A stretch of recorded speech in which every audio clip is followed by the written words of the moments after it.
বক্তব্য নিয়ে আসছেন আজকের অনুষ্ঠানের সম্মানিত অতিথি গাজীপুর মহানগর বিএনপির সাবেক সহসভাপতি জনাব সৈয়দ আখতারুজ্জামান সাহেবকে তার বক্তব্য রাখার জন্য লিখিতভাবে অনুরোধ জানাচ্ছি।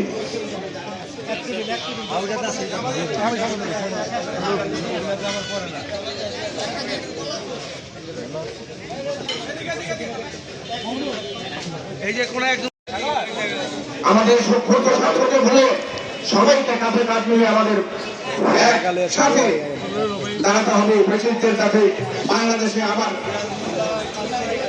পুনর্বাসনের কোন চেষ্টা যদি কেউ করে আমরা প্রতিহত করবো ইনশাআল্লাহ। সেই শহীদদের আত্মার প্রতিবাদ করার কামনা করে আজকের এই অনুষ্ঠানের উদ্যোক্তাকে ধন্যবাদ জানিয়ে ইফতারের পূর্বক্ষণে সবাইকে সালাম জানিয়ে আমি আমার বক্তব্য শেষ করছি। আসসালামু আলাইকুম ওয়া রাহমাতুল্লাহি ওয়া বারাকাতুহু। আজকের এই ইফতার পার্টির